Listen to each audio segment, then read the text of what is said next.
Hey folks, how you doing tonight? This is KJ, and we're back once again with Rigged Reality Radio, your alternative to the alternative media. It's really good to be back, guys. We messed up last week. Got these great guests, or a great guest. It took me weeks to get him, and just as we were going online, everything just went bad as far as my audio. So we got it all fixed up now.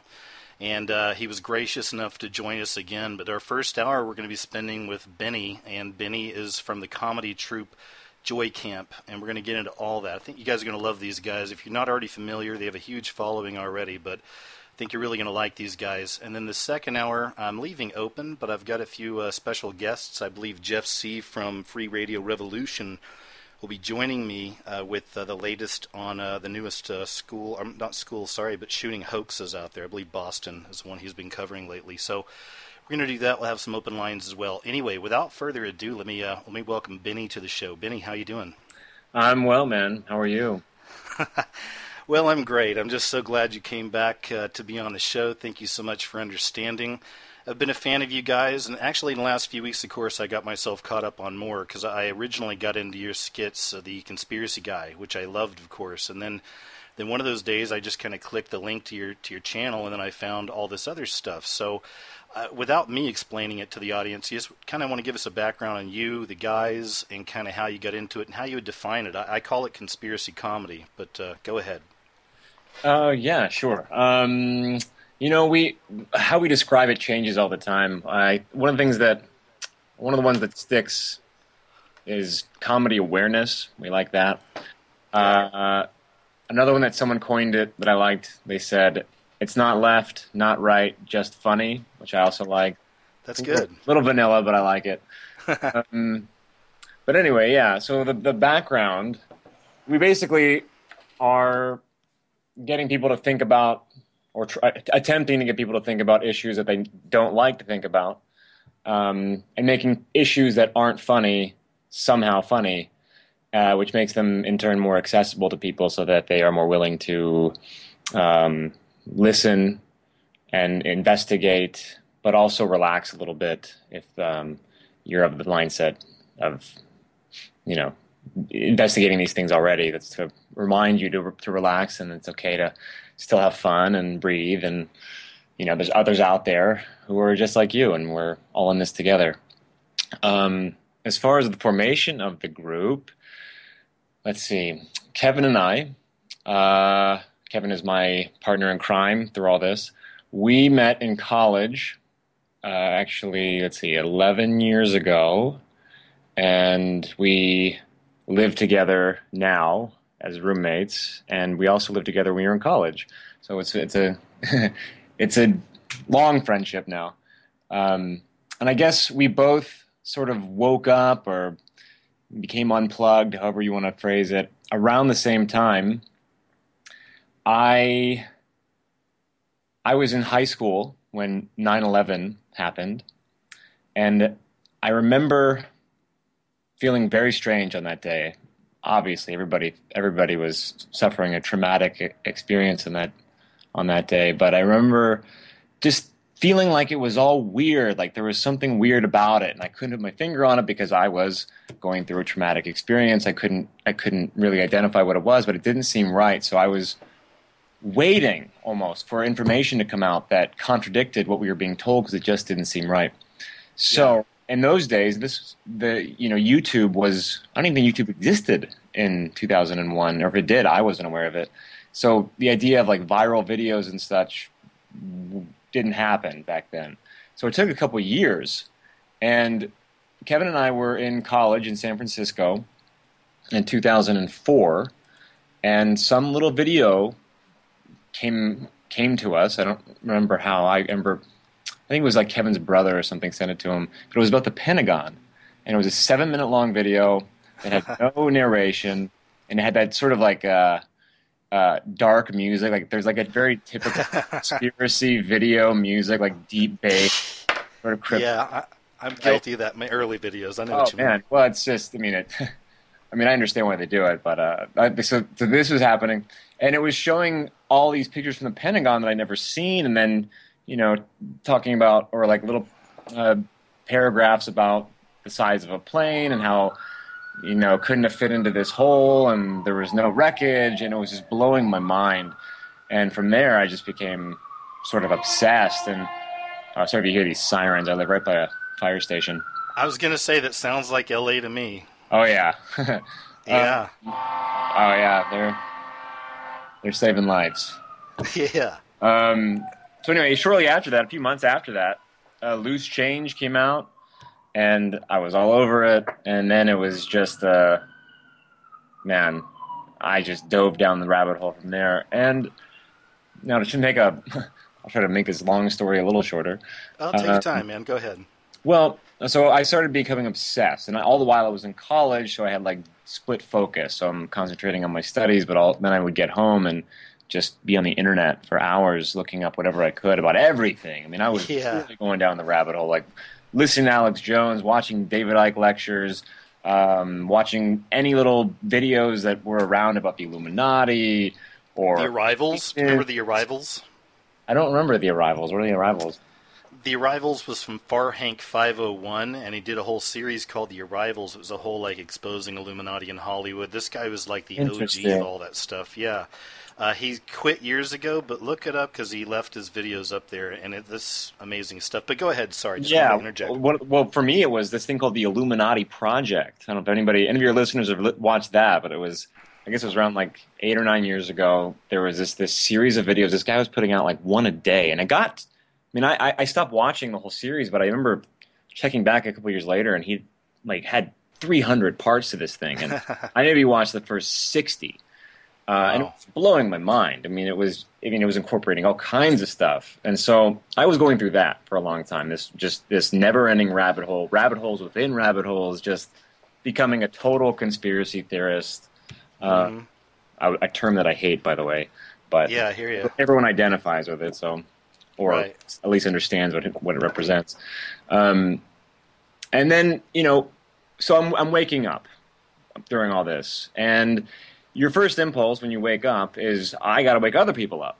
So yeah. Kevin and I, again, were going through this together, and so we were trying to figure out our place and how we can contribute. So we tried going to 9/11 meetups and rallies and, standing on the corner with people yelling at drivers with DVDs in hand and signs saying 9/11 was an inside job, what have you, all this stuff. And it just didn't feel right. I think that there's a place for that, and I think that some people, are really find their voice and find a real purpose in being like an activist in that way. And yeah. And I respect it, but it just didn't feel right for me, or for Kevin, for that matter. So we were struggling with what to do with all this information, and knowing that it was important to get some sort of message across to people. So one day, very beginning of 2012, we made a video for fun called Conspiracy Theorist PSA. It's a black and white video. Modeled after a 50s propaganda anti-homosexual ad. And as soon as we did it, we just had a really good feeling about it, that people would really respond well to it. And it also represented like a marrying of two passions. So my quest for truth and real truth and understanding, coupled with my love of performance and just art in general and expression, creativity, which has been a part of my life since I was 7 years old, being an actor, being a writer, or whatever. Those things coming together, and there was something sort of magical about it, and we all felt it. We're like, wow, this is it. Like, this could be this is not only fun, but it's also necessary, because there is a serious lack of humor in this. Yes. Movement. There is, it's and rightfully so in some cases. It's very serious, these issues, but there's very little. There's not many places where you can go to like let off some steam and really relax when dealing with this. So we felt that our place was to, lighten it up, lighten the mood a little bit while spreading a real important message. So there you go. There's the long of the No, it's great. It's great.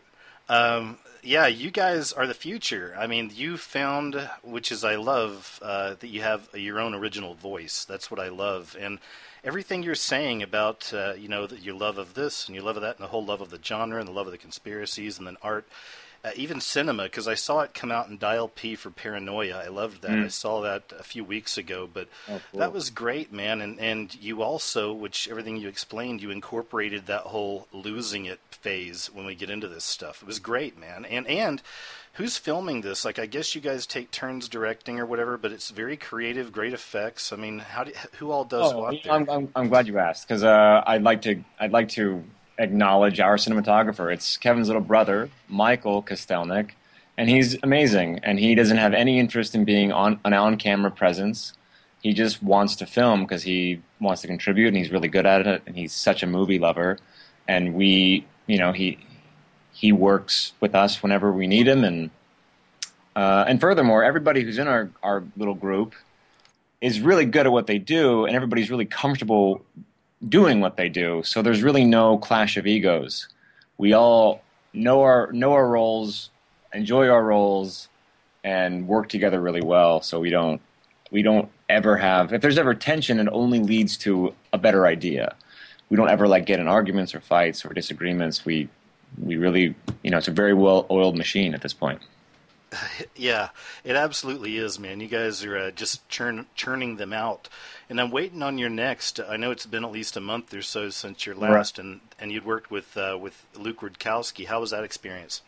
Working with Luke was great. Yeah, he's a really, really genuine guy. He sort of found us. I mean, truth be told, I am actually kind of a bad quote-unquote conspiracy theorist, because there aren't really that many people that I follow religiously. I don't really. I mean, I've been aware of Luke, obviously. I'd seen some of his, guerrilla journalism videos, sure. But I wasn't a big, I didn't follow We Are Change. And yeah, you didn't buy the T-shirt. Right, I don't follow any one source too closely. Yeah, so he kind of found us, and he just loved it. I mean, he loved what we were doing, wanted to work together, but of course he's in New York and we're in LA. So he had this idea. He just threw an idea at us.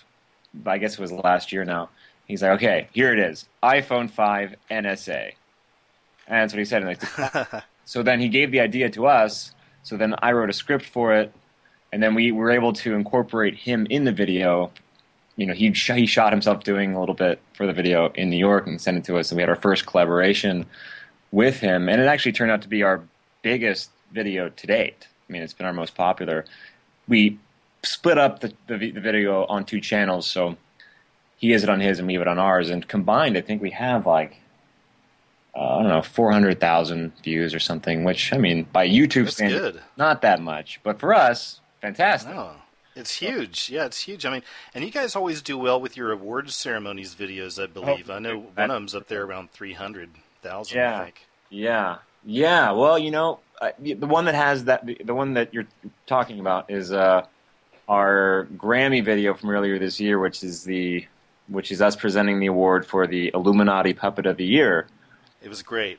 Well, thank you. I think that one blew up because Illuminati is such a buzzword now. I mean, everybody knows Illuminati, which is really curious to me, first of all, that word. Because when I, 10 years ago, when I was going down the rabbit hole, no one was talking about the Illuminati. I was learning about the Illuminati, but when I would talk to anybody else, nobody knew what I was talking about. And now everybody knows about it. Everybody makes jokes about it. Even kids who are on medication and eating GMO foods, clouding their brains, they know Illuminati through Twitter or whatever. Did you hear about Weird Al Yankovic? Oh my God, I just watched it. Yeah, it was amazing. I love it. I love Weird Al, but isn't that great? Even when Weird Al's talking about the Illuminati, it's like, hello, we're here, okay? Right. Yeah, and there's also, I think it's all, I mean, I can't help my skeptical brain. I can't help but think it's all on purpose. The Illuminati was becoming exposed, so they decided to overexpose it just so it becomes a joke. So now it's a joke. That's a great point. Yeah, so now it's something that we joke about, and chances are it is rooted in truth, but it's such a joke now. You know what I mean? Meanwhile, and this is stuff I'll cover on my channel, but meanwhile, they're really doing straight up satanic type crap. You know, they have this statue they're going to put in Oklahoma City. You may have heard about that. It's like a Baphomet statue with kids on it. I mean, they're really doing this crazy crap like that. So in a lot of ways, I feel like that kind of satanic side of this stuff is really revealing itself. Meanwhile, they get the cover of the goofy Illuminati thing. I don't know. Right, and then you watch like any pop music video, and it's like, come on, like, could they be more blatant with this symbolism? I mean, it's just too much, and even that to a point is like, almost feels like it's on purpose. Like they're not even trying anymore. They're just like, here it is, flashing pyramids. Also, hey, like, there's another eye. Ooh, watch out! Butterflies, whatever. Here it is. Deal with it. Yeah. Well, that's why, like, for me, I still like doing those videos, but I try to be selective and find the really interesting, you know, weird, unique ones. Because, yeah, anybody can do a video on this stuff now with pretty much any video coming out. And I am glad people are doing it, you know. But I think, like you said, it's everything gets co-opted at one point, you know. So I can see that being a thing, you know. Yeah, totally. I mean, and let's face it. I mean, we through research, right? Through anybody who's of the same mindset as you and me, you come across secret societies and the significance of secret societies throughout history. If Illuminati is something that everybody's aware of, and secret societies exist, then there's probably a secret society or secret society aspect to it that we don't know about. That's because, and it's because it's a secret. So we know about Illuminati. It's not a secret, but there are secret societies. Does that make sense? It totally does, and I'm curious about your approach on something else, because I can't remember the name of the video. I saw this a few weeks back as well, but you kind of tackled the reptilian angle. It was you and two of your guys, and at first you were like giving each other cheers on, hey, congratulations on being awake, you know, right. And by the end you're tearing each other into pieces, basically. So, right. So what do you think of this reptilian stuff? That was my last thing to jump into when I went down the rabbit hole. Gosh, I don't know, man. I don't know. I wouldn't discount it completely. I mean, I wouldn't. I don't know. It seems improbable, but not necessarily false. You know, it could be. There's evidence to support it, and certainly some compelling arguments in favor of it. But it's also something that I don't know. It's like you can't. I can't. I haven't been able to get to the bottom of it. So what am I going to do? Like, I don't know. I just don't know. I don't have enough information. I'm not in the secret societies. They won't tell me. Well, I don't know. I heard you were a Jesuit, but hey, that's just the YouTube rumor, okay? No, I'm just kidding. Hey, man, here's a random question just popped in my head. What if you had 5 minutes in a room with David Icke? And I don't even know where you stand with him necessarily, but 5 minutes in a room with David Icke, what would you ask him? Just speaking of the reptilian stuff and all that. Oh, man. I don't know. Gosh, I've never thought about that. I really would love to meet David Icke. What would I ask him? And he had to tell you the truth. I'd have to think about that because I really would because I don't know. I think my hunch is that he's on the level. I don't think he's a shill or whatever the claims are against him. I think he's legit. So I don't know. Well, I'd want to approach him as a on a human to human level rather than an interrogation sort of setup. And so I don't know. Maybe we'd grab a beer and then see what we start talking about, and then I think the right questions would come up. Yeah, I think so too, man. Well, I know you guys have all worked with some people in the so-called truther community, and right. I think you're like me. You don't really like labels either, you know, but we just kind of do our own thing. But all that being said, there is that kind of truther community. Right. How were your experiences, and what do you feel about it? Because I'm sure people would like to know that people who've met some of these people, are they genuine? What do you think? Hold on, let me close my front door real quick. Sure. Yeah, good question. So the video you just referenced, it's called The Lizards of Waverly Place. We sort of took on that exact issue. I feel like there's way too much. First of all, I think, how do I say this? People are too paranoid of other people who are awake. I think that most people are legit, who are offering some sort of solution or whatever. They're activists or who knows what. I think that the most people who are in this are on the level. Whether or not you agree with everything they say, they're on their level. Everybody's partially right. And I think that one of the problems people fall into is immediately thinking that somebody is a corporate, or a shill or a disinformation agent or whatever. I think that doesn't really get us anywhere. I mean, I think that maybe there are some, but I think they're more likely to be trolls who are commenting.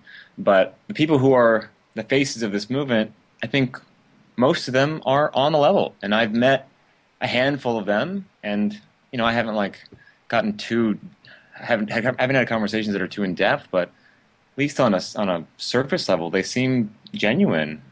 They seem a little frantic sometimes. I think some of these people who are really like the faces of activism and the faces of anti-government or whatever, like there's a little, like tense energy about them because I think they know that they're being watched and probably. See, that says a lot right there. I think behind the scenes last week, you and I talked about that, and you just mentioned briefly that Luke Rudkowski sometimes has a little bit of that kind of vibe of like, you got to be cool because you don't know who's watching me and all this stuff, I guess. So yeah, well, I don't know how he keeps his cool at all. I mean, he stayed with us. So he came out to LA recently, and he was here, and he crashed with us at our place for a couple nights. We spent a lot of time with him. And the guy is so relaxed and so nice, so gracious. And I marvel at how he's able to keep it together because he is basically like nobody in government likes this guy. Everybody knows who he is. Nobody likes him. He is a nuisance. I wouldn't want to be that guy. I mean, Joy-Cam's probably being monitored by somebody, but hey, we're the clowns. We're the fool. I'm the fool, basically, in a Shakespeare play. Luke is a soldier. Like, he's out there doing it. I wouldn't want to be in his position. I respect what he's doing, but man, he's handling it better than I would, I think. I am so with you on that. I mean, I'm just like you. I'm happy with where I'm at, the radio show and stuff. Maybe we'll go a little further at one point, but I never want to be the guy like out in the streets with a sign screaming at government buildings. And I know there's people who can do that, and good. God bless them. We need, everybody's got their role. I'm not that guy. Yeah, exactly. You find your place, and I've found my place, at least for now, and that's Luke's place, and that's as should be. Everything is. We're all finding our appropriate position. And you guys can get away with so much with comedy, obviously. That's what's so great, And it's interesting, man. I just saw this thing today. Have you ever heard of Red Ice Radio? Oh, yeah, love Red Ice. Henrik and Lana. Yeah, okay, love Red Ice, too. So check it out if you haven't seen it yet. They do this hour-long thing on Will Ferrell, his politics and all this, okay? And I was going to do a video about a month ago, and I may still do this, but just on how Will Ferrell and people like that are, of course, perpetuating this man-child thing, keeping us dumb, stuff like this, right? Mm-hmm. Man, these guys took it to a whole new level with Anchorman, and I saw Anchorman, too. I don't know if you saw it. I mean, I thought it was horrible, but even these guys are saying, here's why, because it was all propaganda. Interesting. You know what I'm saying? So people, I think, real comedy, real funny stuff really resonates. You guys have got, like I said, your own thing, which is good. You've got all kinds of angles there, but it's real comedy. It's funny stuff. You don't have to, have someone's face shoved in dog doo-doo, for laughs, Yeah, I agree also about Anchorman 2. I thought it was awful. Right? And I think Will Ferrell's a pretty funny guy. And I think all these guys are pretty funny. But I thought the movie itself was pretty bad. Especially, and it came out in a year when I thought, it came out in a year but another movie came out called This Is the End, which I love. Yeah, I saw that. Yeah. Really liked. Yeah. And also I was watching Anchorman 2, I was like, wow, these guys are they're not, they're not, how do I say it? They're not on the pulse of what's funny. Like those guys were onto it, and This Is the End. It was such a fresh, funny movie. But these guys, they're like behind the times or something. The humor. Let me throw this one at you because this is maybe kind of random, but it's truly one of my favorite comedies. This is minus anything John Candy. I like old school John Candy movies, but here's one of my favorites, Grandma's Boy. Have you ever seen this? Oh no, I've never seen Grandma's Boy. It came out 5 or 6 years ago, right? Yeah. Check out Grandma's Boy sometime. It's just one of those classics. What about you? What are some of your big inspirational comedies? Yeah. Well, The Simpsons, or big influence for Kevin and me both. We loved The Simpsons growing up. I think that's my number one comedic influence. Also, another cartoon that was huge influence for me was a show called Animaniacs in the early 90s. Oh, I remember those. As far as just like funny, but those aside, so cartoons aside, gosh, so much, man. I mean, I loved Monty Python growing up. Yeah. Loved Monty Python, and you can probably see a little bit of Monty Python in our videos. Definitely. And I guess, plus a little Workaholics. I catch a dash of that sometimes. You a fan of that? That's funny you say that because I'm not a fan of that show at all. I think that show. Are you serious? I think it's one of the. I think shows like that are just so stupid. Yeah, I mean, here. So I meant it as a compliment, just in case. I know. I felt that. But boy, I watched that show because we had a meeting with Comedy Central about this time last year. To pitch our channel and our comedy, and so I was doing some background. I was like watching comedy shows, and I was watching Workaholics, and I just couldn't believe it. I just was the stupidest show. Like it's a show about guys who do drugs and go to work. Like that's it. Yeah. And so it's the opposite of our humor. I mean, it's like a stupid. It's like base humor, and we're trying to elevate it. So anyway, we go into this meeting with Comedy Central. And they'd done their homework, they'd watched our videos, and they basically said, we love what you guys are doing, but it's too smart for us. Wow. Exact quote. It's too smart for us. So we're like, all right, well, we'll see you later. So we walked out. You know, it was a compliment. I mean, it was a huge compliment, but still, it's a huge. Like, it just shows where, where I guess mainstream entertainment is at, or Comedy Central, or whatever. Yeah, man, here's a random one. We've talked before, and this is like 7-8 years ago. I was out there in Los Angeles and did some stuff in TV for years, had an agent, but I had a lot of meetings too, but I was writing kind of horror and science fiction back then. And I remember I had a show with NBC. I only had one meeting there, but the one thing they told me, and they said this is what everybody was looking for at that time, was darker. Like, darker was the thing in Hollywood. Everything was going darker. And I've seen that. You know what I'm saying? It's interesting. Like, so darker on that end, and then on your end, dumber. You see? Yeah. Well, then after they said darker, then every show was about the apocalypse, and every movie was about the apocalypse, and now vampires. Apocalypse. Yeah. It's absolutely. Well, that's all the social engineering and all that fun stuff, right? Yeah. Well, I do. I mean, again, the skeptical part of me just thinks that it's like it's on purpose, to get us, to have us afraid of the system ending, because every single apocalyptic movie, or post-apocalyptic movie rather, people are savages. They lose their minds, they eat babies, like they kill each other. It's the worst possible reality that exists once the system ends, and I think it doesn't have to be that way, but we're programmed to really fear the system failing as a result of these apocalyptic stories. Yeah, definitely. And they're really pushing the bounds, too. Have you ever heard of American Horror Story? Have you heard of that show? Yeah, of course. And I tried watching the first season. Yeah, I've seen a little bit here and there, too, but it just blows me away, the stuff they're just kind of putting out there, Yeah, there's a lot of bad entertainment out there. Well, let me ask you this. Is there any video that you guys ever put out that you regretted putting out? God, that's a good question, man. No. I'll say the confident side of me will say no, but there's that little part of me that also sometimes gets scared that, I'm going to lose my happy-go-lucky lifestyle because I release a video that someone in the government doesn't like, and they come and make my life a living hell. I do. Sometimes that does come across my mind. I think, oh man, hope I'm not a target. But then, of course, living in fear is a part of the problem, so I try not to do that. So no. I don't have any regrets about videos. Some videos I feel like, the perfectionist in me thinks, oh man, if we could have tweaked this here or done this here, maybe this could have been shorter, maybe this joke should have been fleshed out more, or whatever. But as far as regrets go, no, there's no point regretting any of them. They're all pretty good. I mean, even our worst video was, it's kind of charming. I think they're good, man. They're all good. I want to throw this out too because we have some people actually on chat and listening live. But Oh, okay.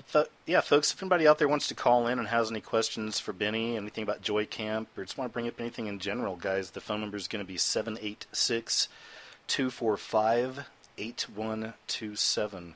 So you got about 30 more minutes left with Benny, and if you want to, like I say, call in, please do. You can even chat some questions for us, and we're going to continue. You still good to go for a little bit here, Benny? Yeah, and I'd love to answer any kind of questions. That sounds fun. Cool. So hopefully we'll get somebody to call in here and not be too shy, and we'll Don't go be from shy. there. Don't be shy. Call on in. So yeah, man. So let's. I'm still curious though about again you working with some other people in the truther community. Anybody else you can mention that you got like a good vibe from or whatever? Gosh, well, we've only one we've collaborated with directly is Luke Radowski. But I mean, through that, here's how I know that we're on the right track with what we're doing. The people that have come into my life as a result of the creation of Joy Camp are the most amazing people I know. I mean, and it's not necessarily in-person relationships, but these online friendships that I've developed that have in some cases turned into real-life friendships are amazing people. Brilliant minds. Just the most amazingly brilliant, knowledgeable, kind, funny people have come into my life as a result of this creation. That's the validation for me. That's what tells me, wow, you really are doing the right thing because look at these amazing people that you're now in contact with. So yeah, I don't know if that answers the question, but No, that's a great answer because I'm right there with you on that, man. I think that's a perfect answer. It's kind of seeing the fruits of your labor, really. That's kind of the way to look at it, and I do the same thing. As long as good things are happening, your other doors are opening up, good people are coming into your life, and it's all positive stuff. Right. And we know it's not from a bad source, Yeah, and we get really nice messages too. I mean, sometimes people will really genuinely thank us for a particular video or all the videos or whatever, and that, man, the validation in that is so gratifying. It's that feels so good to know that I'm not only producing something that people like, but that actually means something to them, and that's an amazing feeling. Isn't that's great? Yeah, exactly. So you've gotten some of those messages where people were in a bad place, and then they actually tell you, "Hey, you really kind of brought me up." Gosh, you've had some great ones. I had a woman. Please share. Well, I had a woman tell me once that she has like three sisters, and she is the oddball, the kooky conspiracy theorist of the sisters, and she was trying to get them to investigate chemtrails, and they just wouldn't hear of it. They wouldn't hear it. They didn't want to listen. They called her crazy. So she bridged the gap by showing them our conspiracy guy chemtrails video, and they were laughing. And once they were laughing, they were able to listen more, and it totally patched up their relationship. Her with her nice. Sister. Yeah, that's an amazing story. I mean, it's our stupid little 3-minute video about chemtrails got them to talk about chemtrails, and therefore strengthen their relationship as sisters. I mean, that's amazing. See, that's huge, man. And you know what I love, Benny, that you look at that. That's the way I look at things too. You're looking at things that most people may consider something small, but that is enormous. Like that, you changed a life. That's good. Yeah, and who knows who's watching the videos or who's watching them not saying anything. I mean, that's just an example, and stuff like that though makes it really worth doing. Well, the other thing too is, and I'm sure you may have seen this, or have you had any young up and coming YouTubers write to you and try to mimic your videos or try to do their own kind of comedy truth videos? If anybody's out there mimicking our videos, they sure haven't told us about it. Not that I'm saying they should, but you know what I'm saying? In other words, have you younger YouTubers say they've been inspired to try something similar? Gosh, maybe not that specifically, but no, I don't think so. Maybe someone got inspired to make a funny video. I'm trying to recall. I think there was a message like that once, but nothing. Still, yeah. We had a girl recently, because we did an interview about a year ago, and for whatever reason we started talking about kids and how kids are being affected these days and how the brainwashing for kids is far worse than it was even when I was a kid. They have so many more hurdles they have to jump through now to, come out. Seriously, Come Nickelodeon, out of, it's itself. out of Yeah. teenage years alive. And she wrote to us and said that she's in high school, and no one is thinking about things the way she is, and it's very isolating for her. And and our videos make her feel not so alone. And Nice. that something happened with some teacher where he was talking about some. Oh gosh, I don't remember the specifics, but it was talking about something in the class about some particular issue, and she brought up Joy Camp and showed a video to him. Loved the video, so he ended up showing it to the class. And he showed a Nice. series of our videos to this class in a high school somewhere in like New Mexico or something. I love it. So he's like, she said, so now Joy Camp's being taught in school, like smiley face. And we're like, that's Yeah. amazing. So That's huge. exactly. So these little beacons of accomplishment. Man, that's great. Well, where do you guys want to go from here, man? I mean, because everything always evolves. At least I've seen it creatively myself. How are you guys? Do you think about that? Where do you guys want to go from here? What's the ultimate goal? Yeah. Well, we think about it all the time, which is that's the reason why we haven't put up a video in a month or so. I mean, we started off the year putting out one every 2 weeks, and we had to put it on pause recently because we started working on bigger projects, and it's I don't want to say it's not a sacrifice, but we're just putting the channel on a temporary pause because we just made a movie, and we're working on a huge project right now that is going to consume us for the next 2 months. And, No way. And I'm hesitant to talk about it, but it's going to be huge, and it's going to be long. It's going to be at least like 22 minutes long. Well, I have to ask. First, let me ask about the movie you just completed. Can you say Sure. anything about it? Yeah, I can. It's a movie we made for Sundance. It's a short film. Oh, good luck. Cool. Thank you. If you've seen our video called "The Mystic Treasure," it's a black and white video. It's not one of our more viewed videos, but it's one of my personal favorites. It's like a silent film type video. Where these three guys follow a treasure map trying to find a treasure. They ultimately find that the treasure is knowledge. Nice. Is that your picture on your channel? See? Well, that brings me to the next movie. So we use that video, Mystic Treasure, as a template, or at least inspiration for the movie we just made. So we brought those same characters back, and we made a silent film for Sundance in that same style. And so it's like a expanded.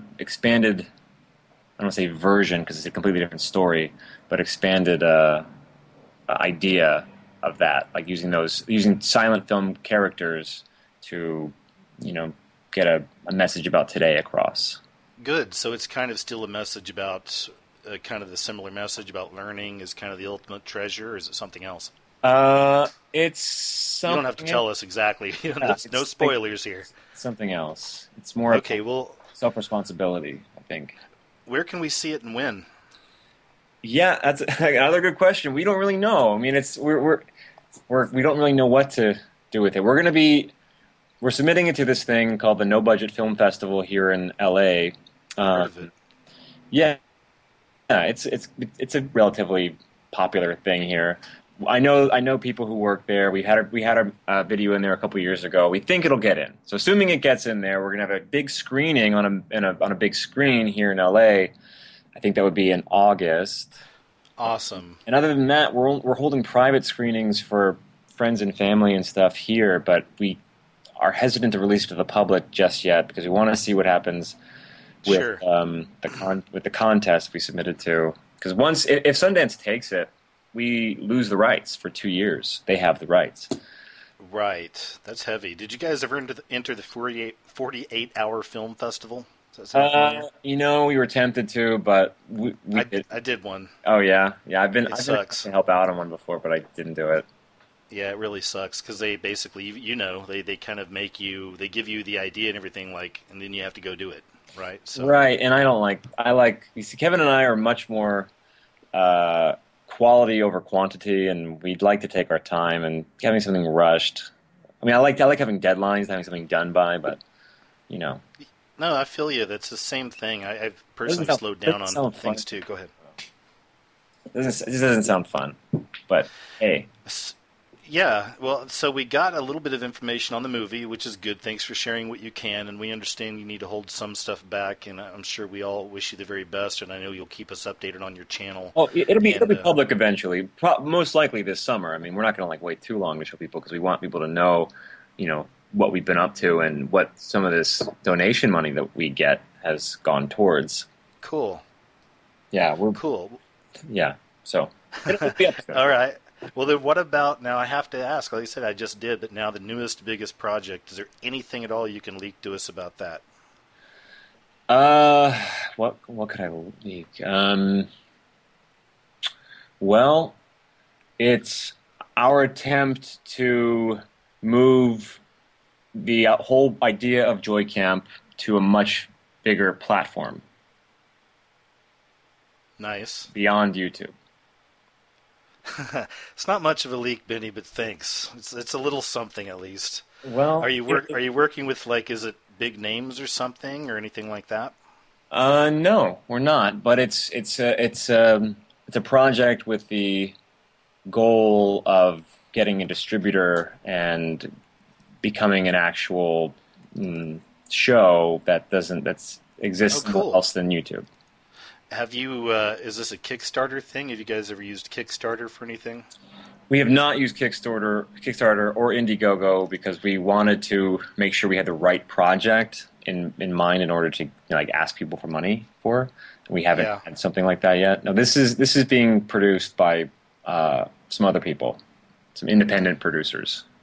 Well, I have to ask this just because it's one of my favorite cities ever, and I'll probably be back there real soon, but Austin, Texas. Have you guys thought about trying to enter anything into the Austin Film Festival or maybe South by Southwest, anything like that? Yeah, we have. I mean, some people we've shown the movie to, they've loved it, and they're like, you guys got to submit this everywhere. But we're hesitant at the moment because, like I said, I mean, the video is for a contest at Sundance. And if it wins, if it's one of the 5 winners, rather, they have the exclusive rights to it for 2 years. And if we get it in any festival before we find out, we have to immediately take it out of the festival once it gets into Sundance. So we don't really want to spend money submitting it to festivals that we might have to take it out of it. But if October 1st rolls around and we aren't a winner for Sundance, we're going to submit this movie everywhere. Yeah, definitely, man. Well, that was my next question, is when we may hear more about it, but we just have to we'll hang in there and wait. I'm guessing you'll drop what you guys can when you can. Right, and I'm going to go back one step and say that we use donation money, but don't get me wrong. Our movie was made for $500. Yeah, our short film we made for $500, and we make everything we do on a shoestring budget. I mean, we are doing a lot with a little over here. What do you shoot with? Does he have a red camera by chance? I you don't know those. That's I know. Okay. I figured I'd ask. It looks good. I am the least technical of the group. I write and I act, but I don't deal with cameras. We don't have a red. We have something much less than that, but still obviously pretty good. Yeah, it looks good. I can't remember the name of it. Sometimes we have 2 cameras, but Kevin's primary camera is definitely not a red. Well, I need to throw this one at you too, because I know I'm sure this is a big question on the minds of a lot of your fans. But when are we going to get another Princess Intervention? Gosh, so funny you asked that question. What's funny about that video is that's one of the ones that everybody likes, regardless of their support of or of conspiracy or not. Like, everyone seems to like that video. Like, I can always usually tell actually from people who I show videos to. Like, if they say that's their favorite video, I'm like, you're probably not a conspiracy theorist. But it's a great video. But that one is so popular that for this huge project, our sort of top secret project we're working on, that's one of the demands of the producers that we throw. Really? We introduce that sketch or look at that form of that back into the show. Well, see, that's why, even with that, I think it's genius. And I just want to say that that's why, even like personally with my thing, I don't just do one kind of video. I'll do Illuminati this, and then next week it's that. But it's important to do that. And like with you guys, again, just kind of do various things because we are looking for, it's an outreach. We're reaching out and trying to grab all kinds of people. So, that video brought a lot of people into your channel, I bet, into the truth that never would have thought of it.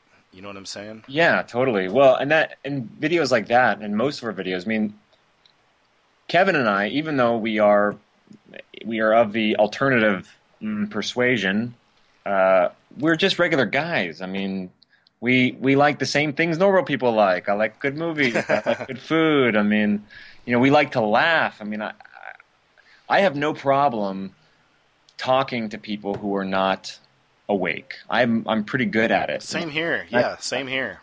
And it sucks that some people have a problem with that. I find that it's I don't want to say easy, but I'm able to live in both worlds. I love it. I feel you. Same way. That's good. And what was I going to say? So videos so that video came up. We were just sitting around, and that's Kevin's niece in the video. And she is in love with princesses in real life. Like, that's her dress. She owns all the dresses for all the different princesses. She goes to Disneyland, at least twice a month. I mean, this girl is like Disney. So when we conceived that video, it was really just me sitting around with Kevin making fun of princess culture, just like going on a rant about it, and he was laughing, and I thought, oh man, there's something in this. Because it's such a silly thing. It's just a weird phenomenon that girls obsess over being princesses, and it's encouraged. To me, it's bizarre. Well, Benny, have you rant about it, and the video was born. I want to ask you, man. Have you ever heard of the researcher calls himself Freeman? Oh yeah, definitely. Okay, have you ever seen his stuff on that princess programming? No, I haven't.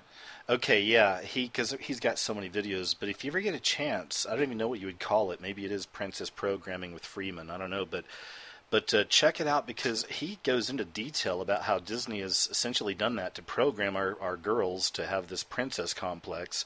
Right. Which and then my add-in is, of course, that leads to the narcissistic thing that brings in that as well. But then at the same time, he shows how they're training the young boys to be warriors. So when they grow up, they'll go off to war for their countries and whatnot, and for the girl, and you know what I mean, and die. So yeah, exactly. Well, deep stuff. That's the first thing I say in that video is that you're setting yourself up for a life of disappointment because you're never going to be a princess. Yeah.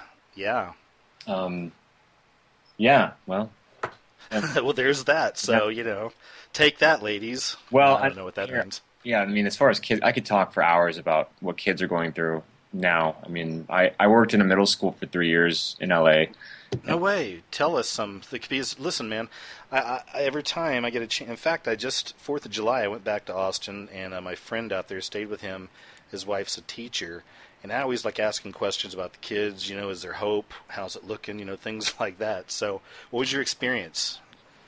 Well, overall it was positive in that I feel like my presence really benefited the students. I think, I was an arts instructor, and even though the kids weren't always so responsive to the art curriculum, they really liked me, and I could tell that I was a role model, and I could tell that I had positive influence on them, and I think that's very meaningful. But as far as what they're going through, man, so much. I mean, we could talk for the next hour and a half about my experience with them, but going back to what you just said about this warrior mentality, I mean, these kids, okay, so this is a very tough age bracket, middle school. That's when they're going through puberty. What ages are those? It's like 12 to 14. Yeah, that is rough. Yeah, These kids were mainly from underprivileged households. It was kind of a shadier neighborhood in LA. And I will say this, though, side note, they all know about the Illuminati. They all knew about the Illuminati. Wow. But the warrior mentality. So, underprivileged school, most of these kids are black. Got to say it. Nice kids, but still, they were underprivileged. And they had this Marine, or this billboard for the Marines, right outside the school, right across the school, big billboard right across the street with a black soldier on it. Those bastards. A black Obvious. Marine saying whatever, Marine propaganda.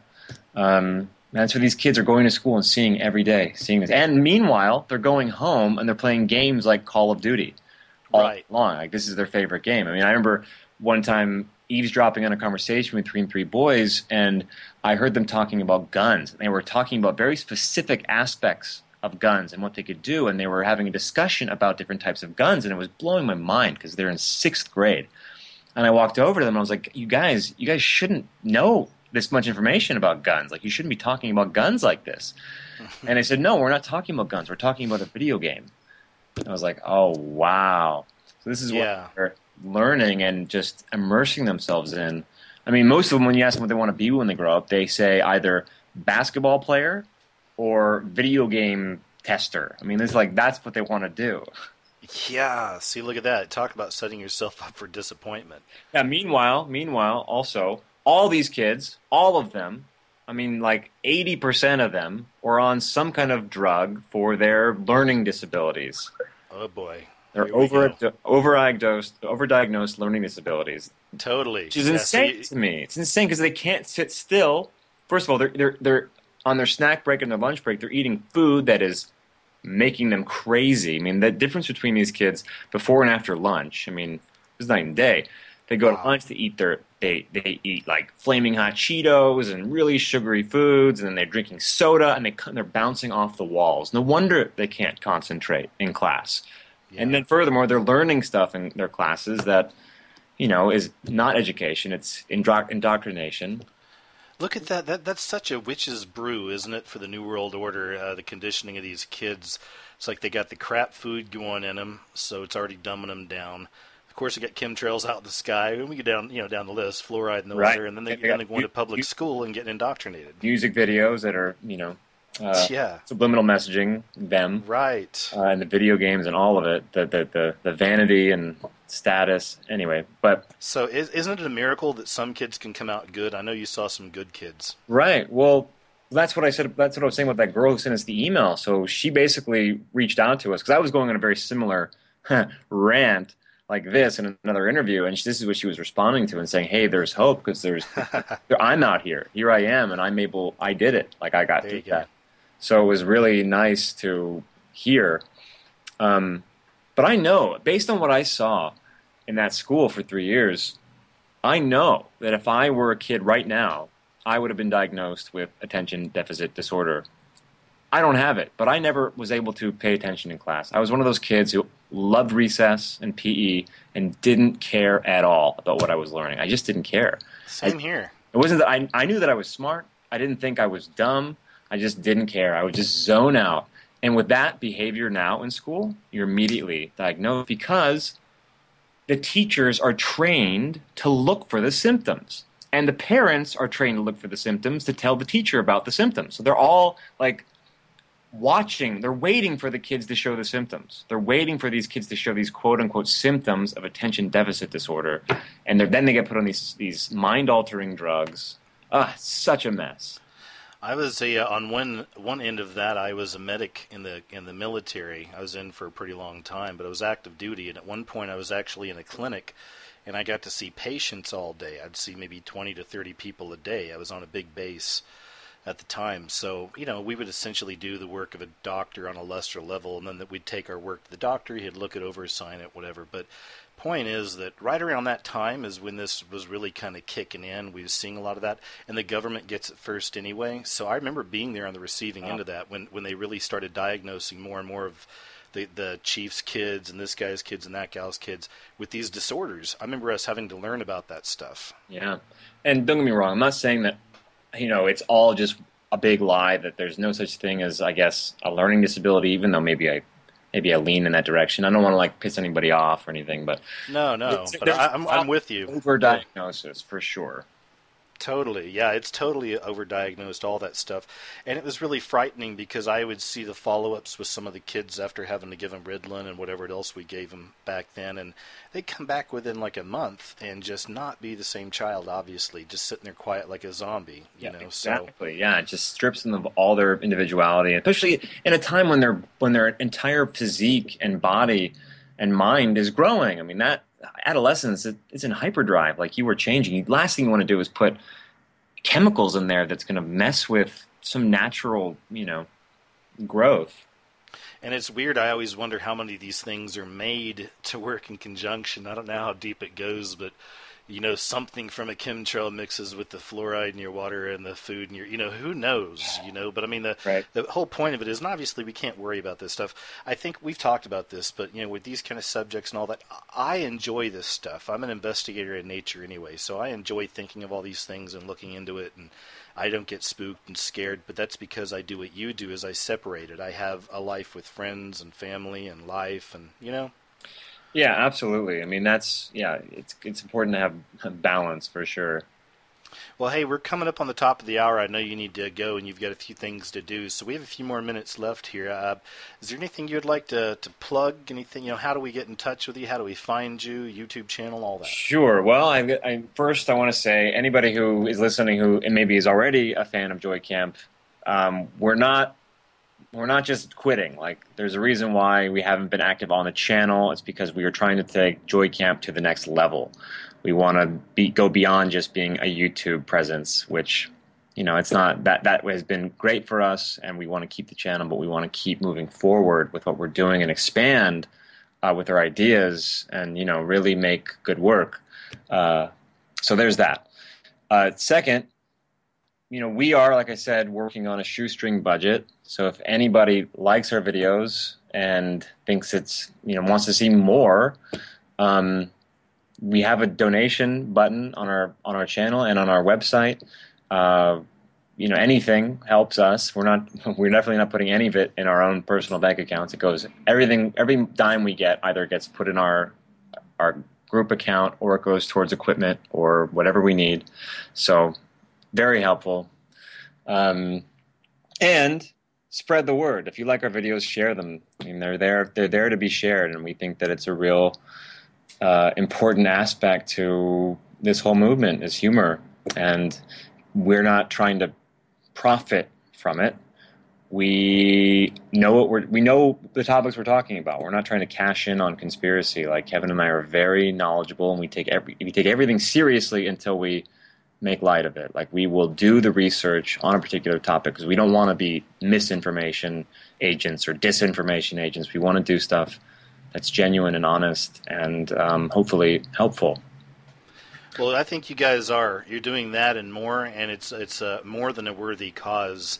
We were just talking about that. We should all be more of a family in this as opposed to stabbing each other in the back and fighting against each other. So, for anyone out there listening, and I'll be running this whole thing again on my YouTube channel, so I know we'll have some people fresh there too. But anyone checking this out, guys, gals, please check out Joy Camp. You can just go to Joy Camp on YouTube and check out all their work there as well. And it's a great cause, guys. These guys are out there doing stuff. They have their own thing happening. A lot of good things, or a lot of good doors are opening up for them. I think we should support them if you can. And anyway, Benny, go ahead. Oh, and it can be a little confusing because we are called Joy Camp, but when we got the domain name, we had to make it The Joy Camp. So there's no confusion. Our website is www.thejoycamp.com. Our YouTube channel is youtube.com/thejoycamp, and you can find us there. And okay. Again, on Twitter and all the other stuff, we're definitely we have a presence. It's not enormous, but it's there. It's enough. And growing. Hey, Benny, you're awesome, man. You guys are rock stars. Thanks so much for coming back after last week. I really appreciate it. Thanks for having me, man. That worked out. Well, let's do it again down the road. Keep us updated. In fact, maybe once things start happening, I can get you back on and you can start promoting. Would that be okay? Absolutely, yeah. I think when we get to a place where we can really, push this movie we made, we'd love to come back on, and maybe, hopefully, I'll have Kevin with me and we can both chat and, see what happens. I'd love that, man. Well, hey, you guys take care. Best of luck. We'll talk to you soon. Thanks, KJ. Bye, Benny. All right, man, that was a pleasant conversation, folks. So right here, we're at the top of the hour at Rigged Reality Radio, your alternative to the alternative media. That was Benny from the Joy Camp. Please check them out. I'll be back here in just a few minutes with my second hour. We're going to play a little bit of music and run some ads.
United States and internationally.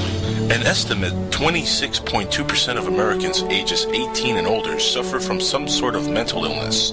Now, this figure translates to 57.7 million people who suffer from some sort of mental breakdown.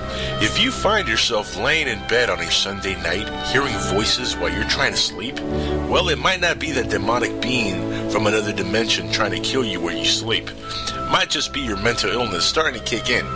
So if you're out of meds for the night, then I have just the thing. Come listen to my show, The Jackal's Head. You can check out our Listen Live page only on www.psn-radio.com. See you there. This ad has been paid for by The Jackal's Head and the War on Terror. War. It's fantastic.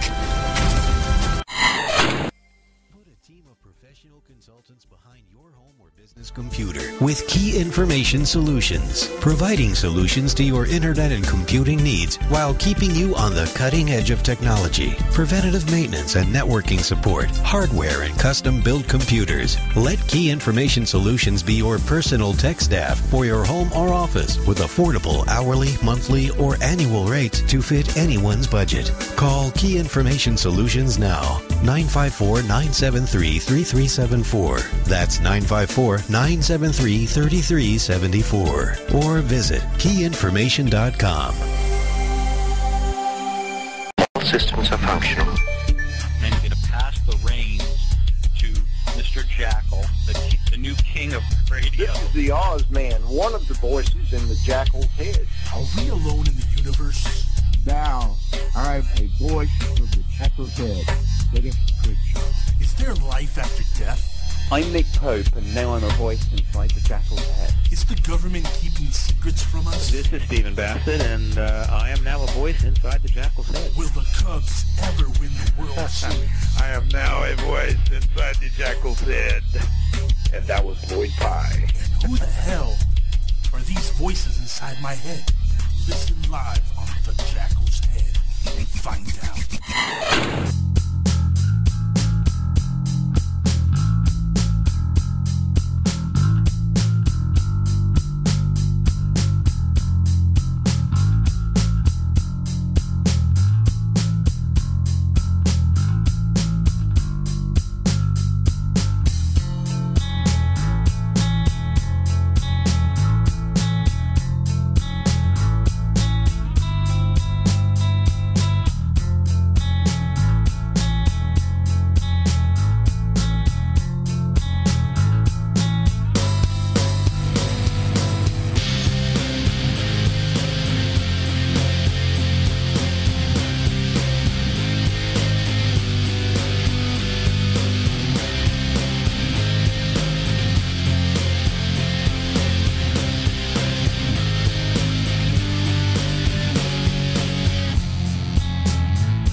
All right, folks, and we're back. Once again, this is KJ with Rigged Reality Radio, your alternative to the alternative media.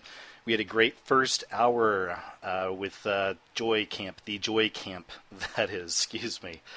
So thanks for joining us once again, guys. I'm very excited. My friend Jeff C. is with us tonight for the second hour here from FreeRadioRevolution.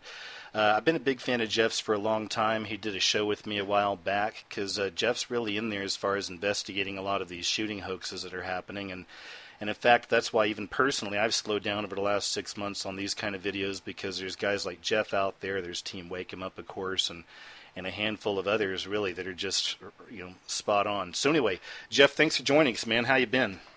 I'm good, man. How are you doing? I'm really good. I know you've been busy. What's going on? How's it been over the last month? What are you finding? What's your newest thing? What's happening?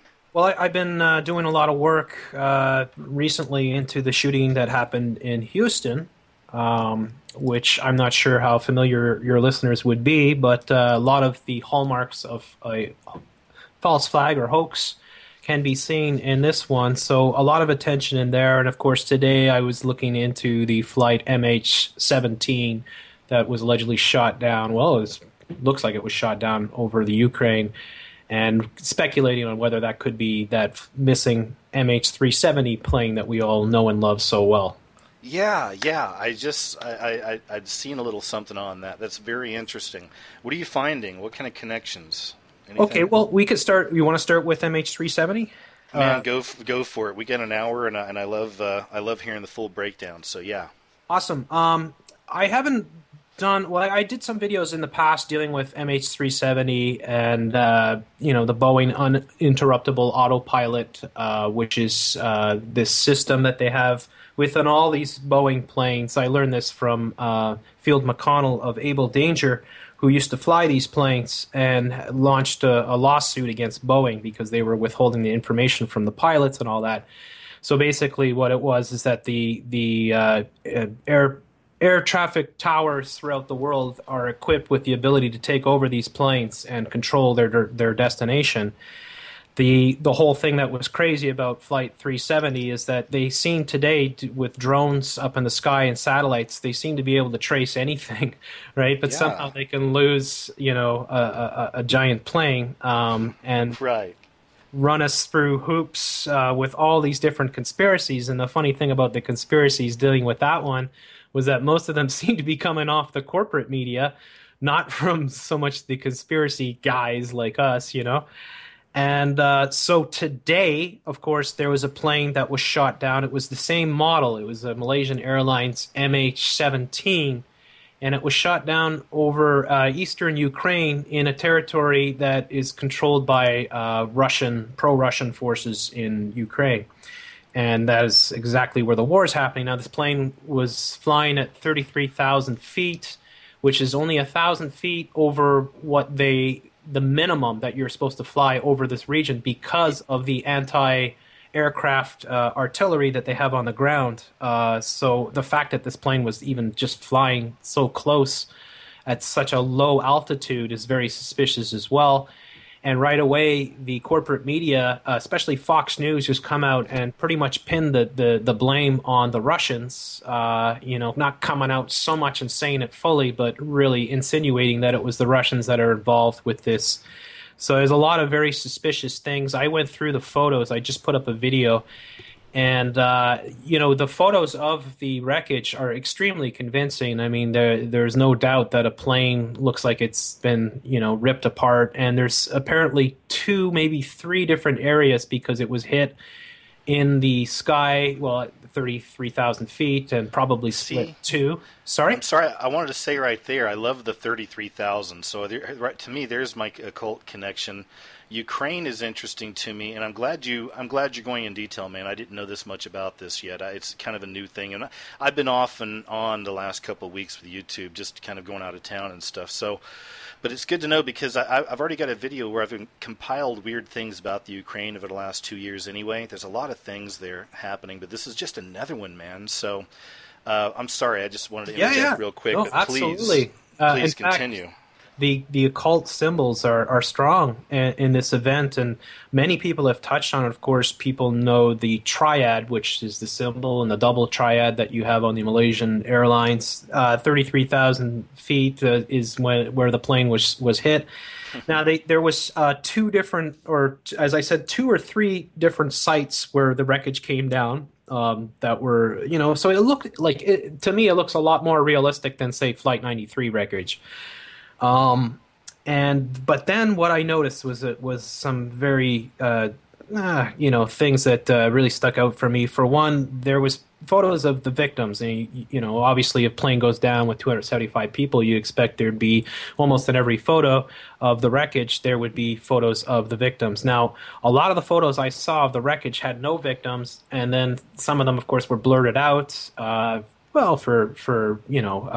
put on mainstream channels and stuff, you can see people burned or whatever. But the ones that I noticed that were uncensored, the people were clothed, which I found very peculiar because we were talking about scorched earth. We were talking about like everything was just incinerated, as you can imagine. I mean, being hit by a missile and then falling 33,000 feet to crash in a field, nothing's going to survive. And yet there is photos of pristine passports. In fact, over 24 passports with not even a scratch on them.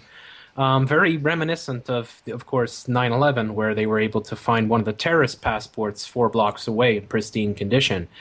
Yeah. And, these things we've seen before, they defy logic. Now, I'm not saying nobody died, because, I mean, what they're saying here, I believe the latest reports are that it was mostly Dutch people that were killed, and I think they said it's 154 Dutch, 27 Australians, 23 Americans. These are the numbers that were given. And then if you look on to the media websites like Mail Online, they have photos of people crying and stuff like that. So, it's possible that people died, but it's also possible that this is the flight MH370 and that they're using it to perhaps create a war. Well, man, if that's the case, then the fit is about to hit the shan, as they say. That means we're like right there, right? Yes, exactly. I mean, that's the fact that it's shot over really the only part of Europe that's involved in a war right at this moment, at least that I know of, right, is, and the fact, okay, we're talking Malaysia, the tridents, if you get into the occult symbols, of course, the symbol of the Russian, I believe the Ukrainian symbol is the trident as well. So, Go ahead. Oh, I'm sorry, man, I was going to say, it's also the place that they actually had huge UFO disclosure in Ukraine. I mean, you put it out, it was like a news story that just like lasted a day and it was gone. But they actually showed that fighting vessel they called the Dreadnought. I don't know if you saw that or not, but I did a video on these things called Flying Scrolls, these UFO-looking scrolls. So these things have been around forever, and they actually showed one of those. I'll put it in a video here soon. I'm already putting it all together, but that's one thing. And the other thing is just fun stuff. I don't want to give too many spoilers away, but it's also the area that girl comes from that is like the human Barbie. Have you ever seen her? Yeah, I have. I don't really know much about it. Well, buckle up. Anyway, she's a very interesting, and she's into some really weird spiritual stuff. So, anyway, all that being said, man. So me, I'm going to bring the but I love where you keep it, very reasonable and practical too. So, but continue, please. Yeah, I mean, like, I'm not knowledged in all the occult, but I get enough of it from all the chats that I have with people like yourself in these great sessions that we have, and you can't deny how they use these things. You can't deny that the numbers always seem to match up, especially when there's something as controversial as this. So I think it's really cool for people to look at this stuff and see what they can find. I'm at the point now, man. I mean, seriously, like anything that's coming off the corporate media, I just automatically don't believe it until it's proven, right? And it's just a daily sort of thing when you dig into all the propaganda and all the fabricated stories that they put up. As you know, I do a lot of that on my channel. That's really what I do. And I'm telling you now, I mean, I'm telling people like to really be careful with this story and to look at it carefully. I mean, try to figure out what the motive is. Now, as I said, they come out and immediately start blaming the Russians. So, that is the rhetoric coming out of the American corporate media, and I imagine the British media as well. I've been looking online. I haven't been watching the videos. And they've got all the photos to give you the dramatic effect. They show, the rebels in Ukraine and how they're denying it and all this. And, it's like back and forth, he said, she said sort of thing, because the rebels are blaming, the Russia, or the rebels are blaming the Ukrainians are blaming the pro-Russian forces, And so if this is an actual flight that went down and 275 people died, that would be enough to instigate a severe war, in my opinion. So that's, it's pretty alarming. Now, as I said before, it could very well be that MH370, and we know without a doubt that the Boeing uninterruptible autopilot system is in every single Boeing plane that has been made, and probably was in the 9/11 planes at the time, because those were, if I'm not mistaken, some of them were Boeing-made planes as well. So we know for sure that every plane has had it at least since 2005 or 2006. I'm not exactly sure. Right around then. So they could easily take a plane and fly it without anybody on it, right? And do whatever they want with it. They could land a plane, they could fly it, they could take it off, they can, fly it around the world, they could have it crash into a cornfield. They can do any of this stuff. So we have to be very careful digesting this information as it's coming in and really scrutinize it if we want to get to what the truth might be behind it. Well, have you heard this one yet? I've heard the idea that it was actually meant for Putin. Have you heard this one? Yes, I heard that their Putin allegedly had a flight that passed the exact same airspace just an hour or two before. In fact, I covered that briefly in my video. And then the Kremlin was apparently denying it, saying, no, he hasn't flown over that airspace in a long time. So is that what you're referring to? Yeah, that's it. Yeah, and then you have to ask yourself, why on earth would the president of Russia fly over, an area that is, currently at war with him, basically, right? Yeah. I don't know. I mean, and then they could probably tie that and say, well, maybe they were trying to hit Putin's plane. They also showed in one of the reports, now this is off of RT, so anything that comes off RT is straight from the Kremlin, so you really have to always be mindful of the sources. But they're showing the Russian presidential plane, which is an IL-96, in a diagram here next to the Malaysian Airlines Boeing 777, and they look very similar. In fact, they have the same colors, they're similar in size, so that's something that they could perhaps sell if they want as an idea, that perhaps they were trying to take out the president's plane. I find that really far-fetched, though. I don't know. Yeah. But, still, it's always nice to think of every angle, and that's what is so interesting, isn't it? I think, the whole loose term of being awake, but, there's so many things incorporated, because we are investigators, we're critical thinkers, we're using our reason, we're using our logic. I like to toss in some of the magic, some of the magical thinking, if you will. Right. The spiritual, but there's so many angles to take on. Yeah, exactly. There really is. And what I would say, though, I did 3 videos on the original MH370, so I didn't cover it heavy, and pretty much they were all done within a day or two of each other. So I really followed the Boeing uninterruptible autopilot, and then I looked into the corporations that had the satellites that were tracking and how they all seemed to be connected, and there was all these things that were connecting, dealing with what this whole thing was about. And what I found was that I thought initially, at least after the week or so after MH370 went missing, I thought it was a big fairy tale story, that it was there to distract us. And even as the stories started coming in, and it kept going more and more, and weeks after, it was all over the news, CNN, Fox, BBC, everyone's covering it. When you see all the corporate media heavily covering something, you really, really have to wonder. And they were the ones that were putting out a lot of these conspiracy theories dealing with it, like that it landed in Diego Garcia. I don't know if that was them that did that. I think that was actually a Monograph that first came up with that. But, there was a lot of theories that it could have landed here. It could have ended up in Iran, for instance. Of course, at the time, people had discovered as well that in Tel Aviv, in Israel, there was an identical plane that had been sitting on the runway, on the tarmac, for like 2 years, and it was the exact same model. That's right. Model. So that was another thing. So there was so many different conspiracy theories that were going around dealing with the plane that I just kind of like, oh, okay, the hell with this. This thing is a huge distraction, and it really was never resolved. But perhaps now this could be the resolution to it. This could very well be that plane, and this could be why they took it, and did the whole thing in the beginning. And to me, I always thought it was a psyop to begin with. I didn't buy the crying members, the Sarah Bajek, those people. I thought they were connected. They looked like CIA type, people that were connected.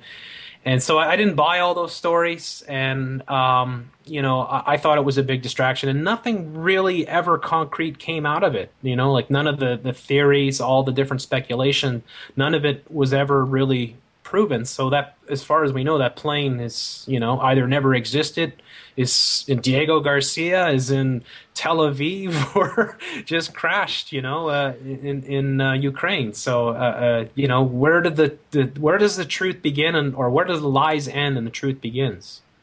It comes so natural for those of us that are, again, kind of awake, if you will, the easy term to go to. But it's so natural for us to question everything that comes out in the media. But we forget, I have to remind myself, or at least I'm reminded on my messages, on my videos sometimes, that the majority of people really are kind of locked in, to that kind of matrixy type idea, So I forget sometimes that there's still people that are really locked into that, and that we're the crazy ones. Yes, exactly. I think it might be a good time for us to go to the Houston shooting, because I've done a lot of work into that. And Please do tell me. And I was wondering if you might want to bring in Red Pill Revolution, who is also working on this. And I told him that on the show. So do you have his Skype handy? Let me take a look over here. I don't, but I can put it in here. Let me see. Is it just Red Pill Revolution? Yeah. Do you know Red Pill? Oh, yeah. We're buds. I haven't talked to him in a while. Great. Nice to talk to him. Okay, there he is, Vegas.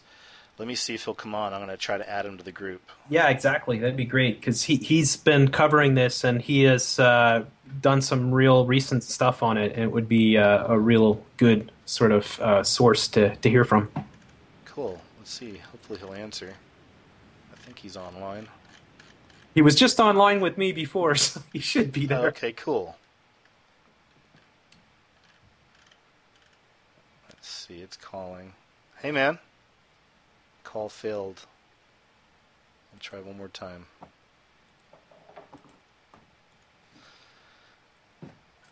Yeah, or maybe you can try to send him a message and have him call me at PSN space radio, like all in capitals. Would that be cool? You're still there, aren't you? PSN? Yep, PSN space radio. All in capitals. PSN radio. Okay. I'll put that in for him. So, nice. Yeah, it'd be good to have him on. I've tried to have him on in the past, but we just never line it up. Anyways, I will dig into this for your listeners to get to the meat of what we were discovering with this thing. Have you had a chance to see any of the videos dealing with this shooting? Not at all, man. Like I said, this is one where I just got back and I had to quickly make some videos on my two channels just to, stay relevant. You gotta you gotta keep them coming. I know. So anyways, there was a shooting last week, and 6 family members were executed, and one was able to survive. Her name was Cassidy Stay. Now, stay is going to be a very important word coming up, because stay strong is the hashtag, and the T-shirts were already out. Oh, the boy. girl had been shot Okay, Red Pill's coming, I think.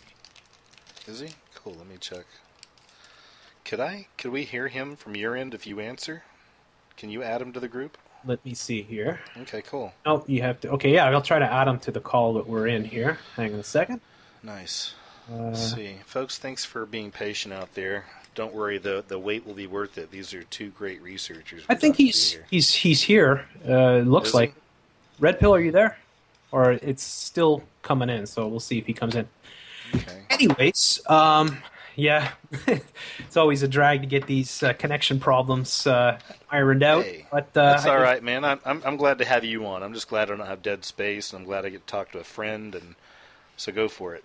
Awesome. So, right away, I covered this as it was happening kind of thing. In fact, the chase was the first thing that I covered because what it was is this guy, Ron Haskell, who was apparently wanted to go out and murder his ex-wife, who dumped him on Valentine's Day, right? Wow, great story. Yeah, exactly. And Eddie Haskell from Leave It to Beaver, I think about. Go ahead. Yes, and the names are always important. So yeah, they are. When you hear these things, always pay attention to the names because they like to code things. So anyway, he went to the house of his in-laws to find out. This is his wife, brother's family, basically, if I'm not mistaken, right? So he went there to basically find out where his ex-wife was. And allegedly he knocked on the door. He was dressed as a federal ex-employee. And the daughter opened the door, let him in. I mean, they changed the story several times, so we don't really know exactly how it happened. But they claimed that he waited. He got inside, tied up whoever was there, and then waited till each one of them came home, tied them all up, asked them where his ex-wife was. None of them would answer or knew, and he shot them all in the back of the head. They were all tied up and shot in the back of the head. Now, the girl who survived is 15-year-old Cassidy Stay, and she had survived. It's miraculously, it's just unbelievable when you think about it. She was shot in the back of the head, but somehow her finger was able to deflect the bullet, so it only fractured her skull. And yet... Oh, wow. How old is she? 15.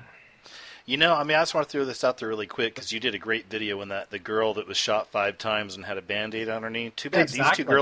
these two girls should get together and do some kind of like a traveling vaudeville act or something. You know? Yeah, or they could go on and be on Wolverine or something because obviously Right? adamantium. Seriously, women are amazing. Yeah, so it gets a lot crazier because this girl appeared less than 3 days later on a stage filled with balloons and smiling people and the whole community. She basically came out on stage, had no evidence whatsoever. I looked carefully at all the video, all the images. You could not see a Band-Aid on her head. The only evidence she had that she had been shot was a thing around her finger, basically.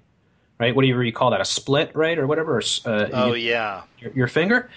That was the only thing that she had that showed that she was wounded in any way, and she was just ecstatic. She was joyful, and she was talking about Harry Potter and how Dumbledore says. Now, of course, occult. Remember that, right? Yep, I don't have to tell you, right? Totally. Right?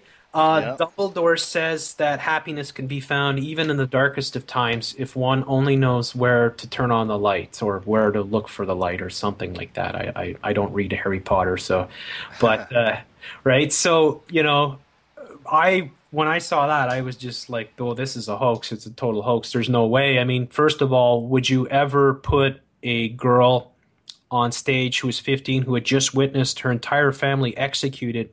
Would you ever even dream of asking her to stand up on stage, a couple days later? And then, of course, the fact that she was smiling the whole time and just ecstatic. And then, of course, she went around completely forgetting to tell you all this stuff, but she was constantly making the Baphomet symbol over and over again. Now, they claim it's the sign language for I love you, if you know what I mean. With the Baphomet, like generally we think of the Baphomet where you're holding your pinky and your index finger up and your thumb is crossing over your 2 middle fingers, right? Yeah. she had it with her thumb off to the side, sort of thing, right? Very similar to the way Obama has done it many times and many of the other world leaders, sort of thing. So she kept making that symbol, and then she went around the neighborhood in like sitting or standing through a sunroof, like a parade. And there was balloons, and all the people were out cheering her on, saying, you know, God bless you, Cassidy. And of course, she already had the T-shirt on. The T-shirt said "Stay strong," right? And we saw that. How many days after the shooting? Less than 3 days. Jeepers. Yeah, and so she has a whole festival, a parade. I call it a celebration. In fact, if you don't even have to turn down the volume to think, what are you witnessing? It looks like this girl has just won some sort of award. Maybe she's being awarded the keys to the city. And yet, you know, supposedly she had just witnessed and had been shot in the head and had witnessed all her siblings and her parents executed. And she was just... Right? So, so many of these things. Now, I was covering... as I said before, initially the car chase, and it was the world's slowest car chase. I've never seen anything so slow in my life. When I saw that, I was like, this is definitely a hoax. There's no way. The cops were holding back. Now, this is in Texas, Houston, just not downtown Houston, but one of the suburbs of Houston is called Spring.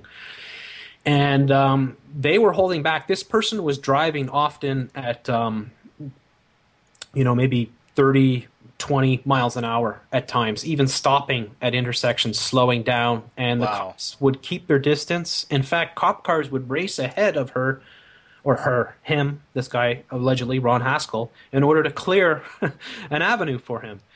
And I couldn't believe it. I watched this thing and did a sort of live video as I was doing it, and this guy, drove unimpeded for a very long time, for a good 10 minutes, with cops hanging back.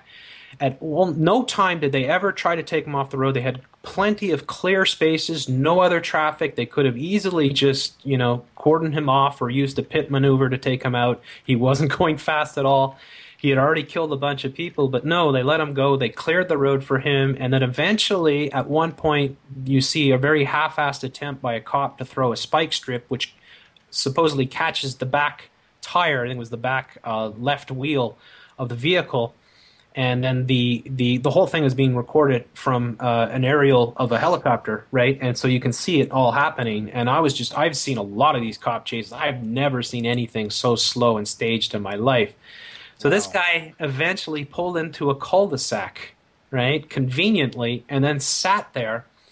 And they talked about him having a gun to his head, and yet in many of the photos you could see he's clearly talking on a cell phone. And the cops are all standing around like they've got nothing to fear. And if a guy really just was homicidal, killed a whole bunch of people, you would not take a chance. You would be in cover. You would be, trying to, stop him. But anyways, after 3 hours, they eventually pulled out a couple of these huge vehicles, one of those armored tank-like cop vehicles, a couple of those, and they pinched his car so he couldn't move it, but he wasn't moving it anyways, and then he surrendered. Wow. Jeff, okay, man, just as you're talking, and right. Again, thanks, for filling us in here.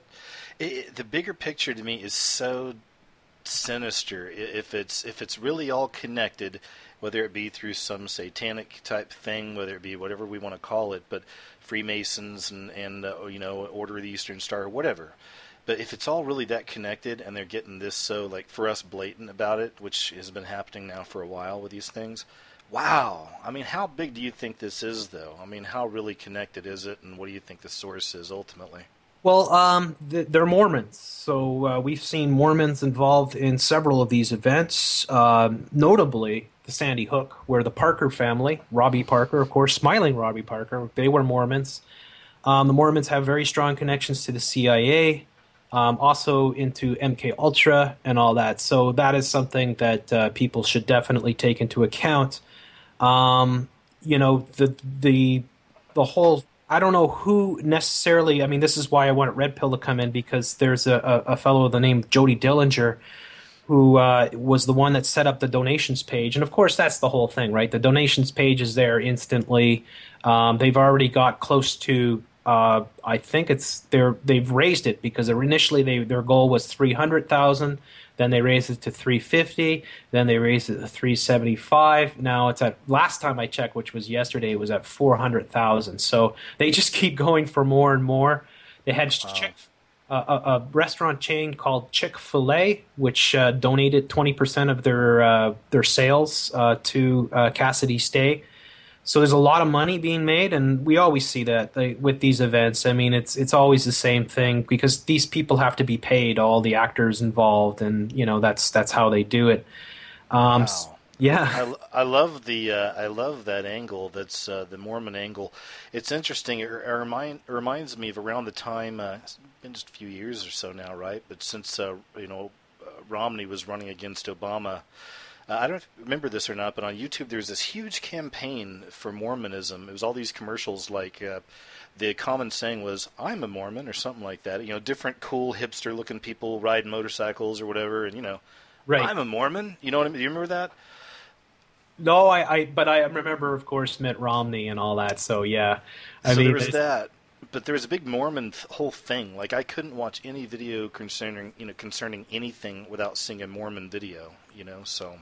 And it's a very occultish religion as well. So, yeah. I mean, I don't really know a lot about it. I don't like to say anything bad about religions I don't really know that well. But, they've been involved in a number of these things. We've seen it over and over again. In fact, Mormons attacked my channel. It was Deseret Digital News, which is a very powerful Mormon infotainment a production company that was responsible for zapping a couple of my videos dealing with the Parker family that they produced.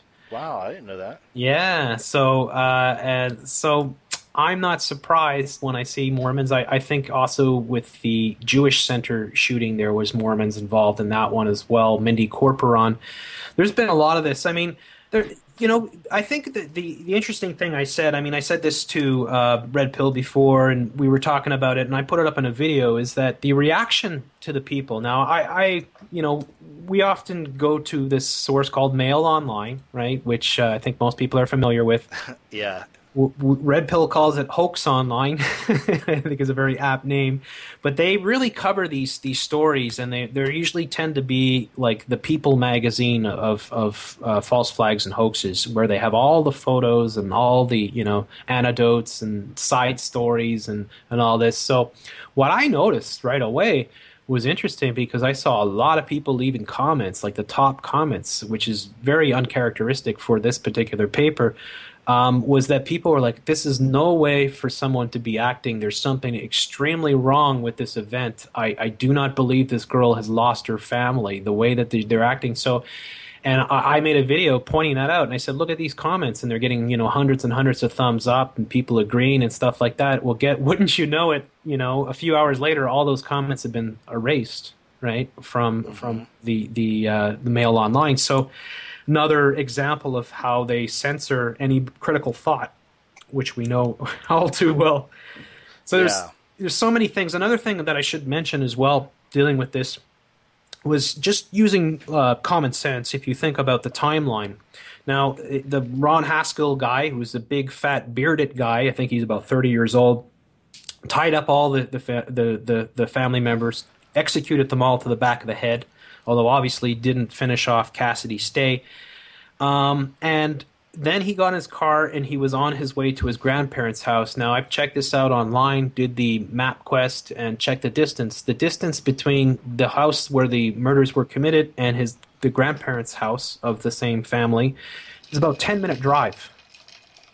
So 10-minute drive, and yet somehow that girl managed to untie herself, even though she had a fractured skull, and she must have adamantium in her fingers because somehow she was able to deflect the bullet so it didn't go through her brain. Yeah. Make it over to the neighbor's house, call the police, get the police so that dozens and dozens of cop cars and helicopters just happened to all be there in the nick of time and to follow this guy as he tried to make his way to a very short distance away. The whole thing doesn't stand up. It stinks to high heaven, and I have done a number of these, and I swear this one is one of the most obvious hoaxes that I've ever seen. So what do you think the big picture is, though? I mean, because you're right. I mean, like I said, and you know this, because, we're friends, like, behind the scenes, like it's right. all Hollywood or something. But, I mean, it's so I'm real with you, and I really like your work, and to me, it's just I can't argue against it. That's why I like so much of what you do. But so that's the thing. What's the big picture, man? I mean, it's obvious this stuff is increasing. Big picture.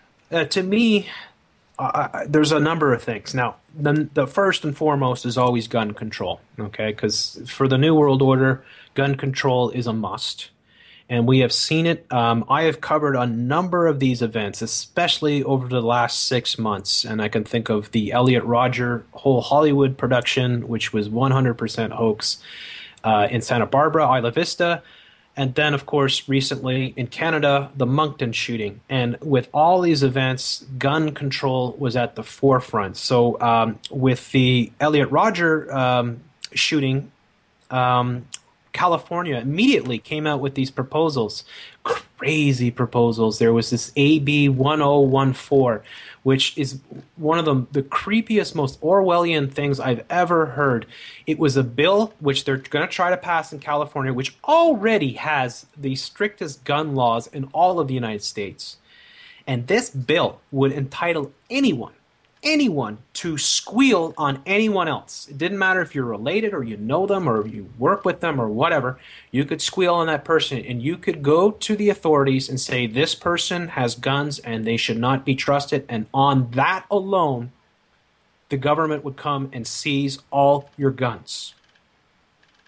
And this is a reality, and this is right on the heels of this whole Elliot Rodger fiasco thing, which is a Hollywood movie, a Hollywood production with actors and big shots like Simon Astaire and just the Hunger Games, of course. And now we've talked about the occult. And, of course, Hunger Games comes into it all the time. We saw Hunger Games deeply involved with Sandy Hook. So when you see these things, Hollywood, all this, you know that the occult is involved. You know that, of course, one of the whole major issues of the New World Order is gun control, how they've carried out these hoaxes in other parts of the world like Australia, Scotland, Great Britain, and were able to take away the guns from those places, those countries. And now they're trying to do it in North America. And that's what's happened recently in Canada. I was one of the only people really covering the Moncton shooting, and I'm sure that one is a false flag. I don't know if people died, but I'm sure it's a staged event that was set up. And of course, right away, coming out of the government, coming out of the media, was all these things about how the police need to beef up.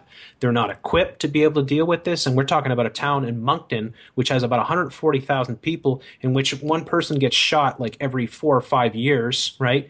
And they had 300 tanks, 300 police tanks within that town itself. They shut off a giant area, which was a giant pyramid, by the way, right? And they even had the head of the media there, which is run by the Irving oil family, they own everything in New Brunswick, come out and ask the RCMP deputy commissioner, that's the Royal Canadian Mounted Police, which is the basically the Canadian police state, right? The equivalent of, I guess you could say, the FBI in the United States. And come out and ask him on air, is it a giant pyramid? I mean, is that how the structure works? I mean, I'm talking verbatim. This is what the CTV news guy had said. They like to code these things, and they code it also maybe for people like us who are awake, right? To say, hey, but they like to code it for themselves as well. And that's why these numbers, that's why you see numbers, like you said before, 33 jumping up. Like, they know how to code these things. Also, getting back to the Cassidy Stay girl, number of very, very peculiar things about her. She has a Facebook page which deals with owl ornaments and owl jewelry. Wow. There it is, yeah. Yeah, so she was sporting at the funeral yesterday, of course, owl jewelry. She had an owl necklace on, and I think owl earrings. God, man, I need to be watching more of this. I mean, Anderson Cooper, his owl picture, remember that from Sandy Hook? Of course. Come on. Of course. And it's most just right people, there. most people look at you like, well, you're crazy to think that, but we know exactly what's going on. We know who the power structure is, and we know the symbols that they use. Yeah, it's fascinating.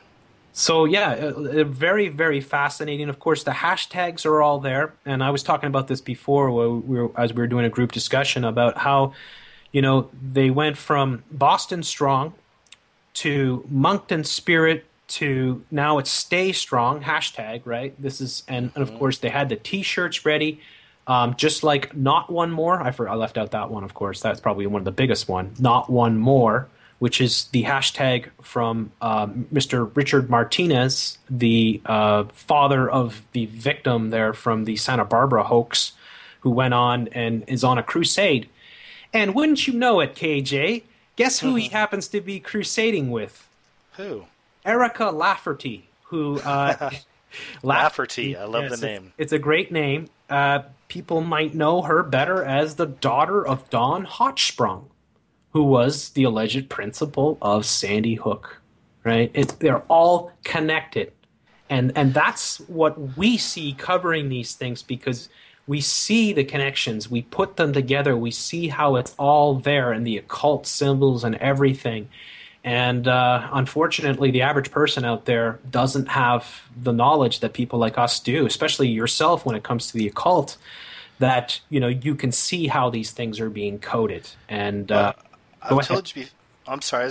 I told you before definitely what I'd like to do, and I asked you, and you were kind enough to give me permission to use some of your videos or whatever. But that's what I want to do. Sometimes I like to do these kind of really big videos where I just kind of connect people's work, give them credit, and just kind of make this big montage of an idea, and then mishmash my ideas in there too. So that's what I would want to do with you guys and Team Wake 'em Up and some of you guys, because I can't do that stuff better. I know that, okay, like Uncle, you guys win, and I respect it, you know what I'm saying? So if I could somehow contribute, put it all together, and those are the ones I don't monetize, by the way, just putting that out there, but put it all together and then just put it out there just to help get more exposure, because the stuff y'all are doing needs to be seen by bigger audiences, that, and it's coming. You've grown. I know you guys have both grown. Yeah. First of all, I say it to everyone. I say, anybody who wants to put up my videos anytime they want, go right ahead. As long as they give credit, they don't monetize, I am 100% in favor, because I've already had my channel shut down by Google, and I'm probably going to shut down again because I'm ruffling too many feathers and I'm too dangerous, right, for revealing what's going on. So they like to censor us. So by all means, you have my blessings to do something like that. In fact, I really appreciate those videos because, as you say, I'm good at certain things, but you're really good at putting those type of videos together. And those videos are the type of videos that often bring in a lot more people into the fold. And if we get people who are really into the occult, understanding that the hoaxes are using these occult symbols and all this stuff is going on, we just keep getting a bigger audience and reaching more people, and therefore have a better chance of standing up to this new world order. Oh, definitely, man. And who have you been working with lately? Red Pill? Anybody else other than Red Pill? Oh, yeah. I work with a lot. I've done of course, you've been on the Max Resistance Roundtable a lot of times, right? So yeah. We've done a lot of good work on there. I work with Kate Slate and Free Agent Media as well, and just... there's a lot of people that I don't necessarily work with, but I communicate, like Team Wake 'em Up, for instance. We communicate quite often, but he's kind of a solo guy, so we let him fly solo. But, we're all part of the same sort of movement, and the movement is quite simple. It's just, hey, wake up and question everything. Especially anything that's coming off the corporate media. We need as many eyes as possible. I can't tell you how many of my listeners give me crucial information. It might just be a comment on a video and say, look, check this out, or I saw this, or did you notice that? For instance, so many people are much better, like you, KJ, at noticing occult symbols. So people will watch my videos dealing with the hoaxes and point out all the occult symbols. And then somebody else will come along, take those occult symbols and make another video, and it's just magic when that kind of stuff happens. So it really does take a lot of different people to be able to break these things and expose them. Yeah, well, let me ask you this, man. How have you been on trolls, so to speak? And I just throw that out there because I've had a really rough go of it this last couple of weeks. I've really had to get rid of a lot of people, and it's mainly because they won't stop. Like, I give people a chance, but then they just won't stop, And then after a while, I'm like, man, you're distracting. Here's what I find they're doing is some people, they're finding 10 seconds of my long videos that they don't like, they don't agree with, and they focus on it and start arguments about it. So, it totally takes away from the whole video, Yeah, it's funny you mentioned that because just before doing a group show, before coming on your show, I was amazed at how the trolls, and I really think often it's one person because you'll see somebody will leave a really nasty comment, and then right away 2 or 3 other people will come on within minutes and thumbs up that comment and add their sort of rhetoric to it, right? Oh, yeah. Oh, here's one real quick for you, Jeff. Yeah, they'll leave the first, then you have all these people saying, I've been a fan of this guy for a long time, never really wanted to comment, but I agree with you. He's a total D-bag, or whatever. It's like, nice, well done, guys. I see what you're doing, Well, as long as everybody listening is aware that the government employs tens of thousands of these people with the sole purpose to counteract any sort of information that they deem to be dangerous. That is what people have to keep in mind. And they have to keep in mind that people are paid to do this. And there's tons of evidence. There's many articles that have been written on this. This is a fact of life. So when you do the work that me and KJ do, you are a target and you are on a list and everything you put out will be attacked. I mean, every video I put out will get the thumbs down, almost instantly. I'll put out a video, 3 or 4 thumbs down right away. That's how they do it. They try to be able to sway public opinion. And what they do often, their tactic is not it's all straw man tactic where they don't ever really attack the information or the evidence that you put forth. They attack you as a person, right? Oh, yeah. Yeah, absolutely. A lot of mine are very, very much on the religious tip, of course, and of course I kind of cross into that territory anyway in my some of my videos. So, but I get the very hardcore, judgmental.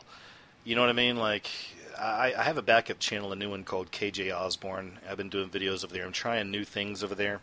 And I just did a video about a ghost dog, okay? I'm trying to have a little fun here. Plus, it was interesting footage. But, some people really wigged out over that. It's like, it's a demon. I thought you exposed demons. It's like, people, relax. I need to broaden my horizons and, reach other people and explore fun subjects. It's okay to relax.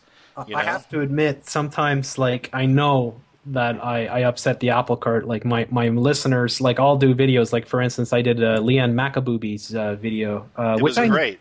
It's great. I loved it. And I love your musical things, man. I like when you just do little music videos, too. Yeah. So, when I do those videos, I always seem to piss off people, even longtime listeners. Some people will say, I've been following this channel for years, and when you do this stuff, you really discredit yourself, and it hurts the whole thing. And it's like, oh, exactly where I'm coming from. A lot of times we're doing these things because we have this artistic sort of thing inside us, and we just have to do it. We can't explain it, right? We just I want to do it. You want to do a video on the ghost dog? You just you see something, and you're like, yeah, I could do something with that, and then you do it.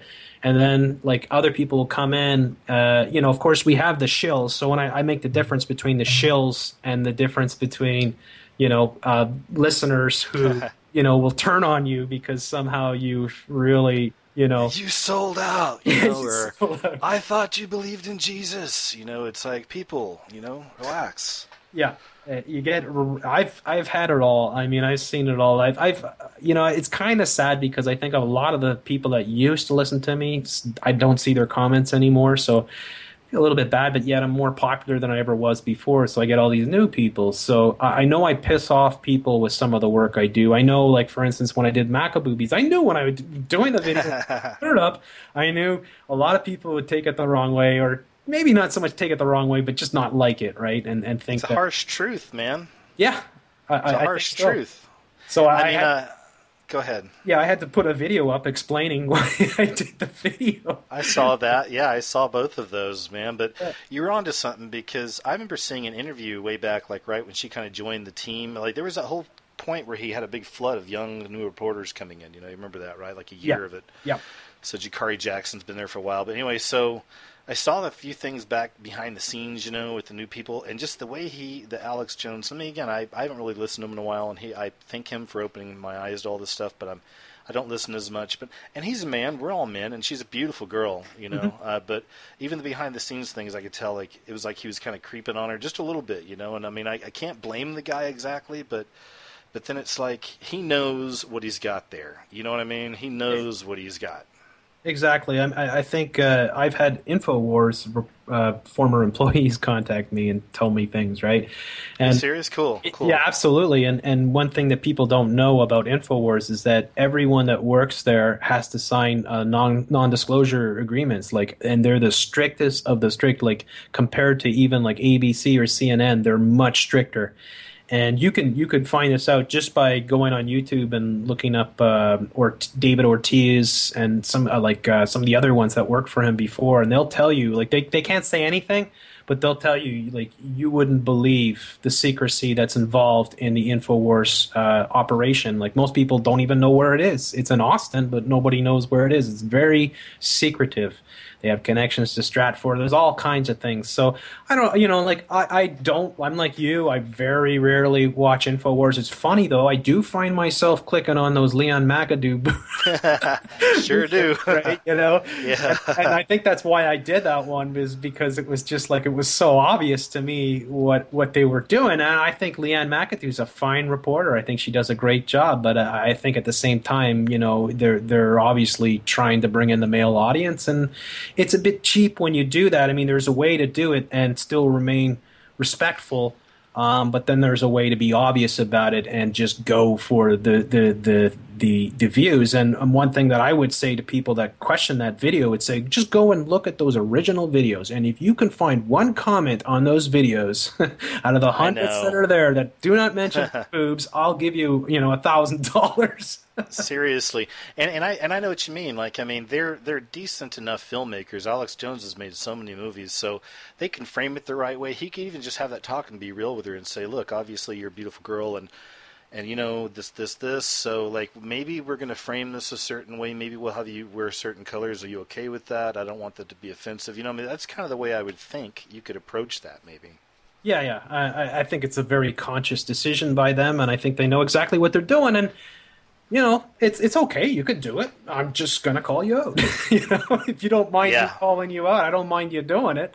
But don't do the pot calling the kettle black, kind of thing. Because if I'm just pointing out the obvious, that's all I'm doing, right? Well, you did this. You did the same thing to Russia Today, didn't you? Didn't you call somebody out over there for the sexy cutie stuff? Yeah. Well, I got into a rift with Abby Martin. That's right. Yeah, and that was settled. Like, we communicated, and she seemed like a nice gal, so, I took down the video.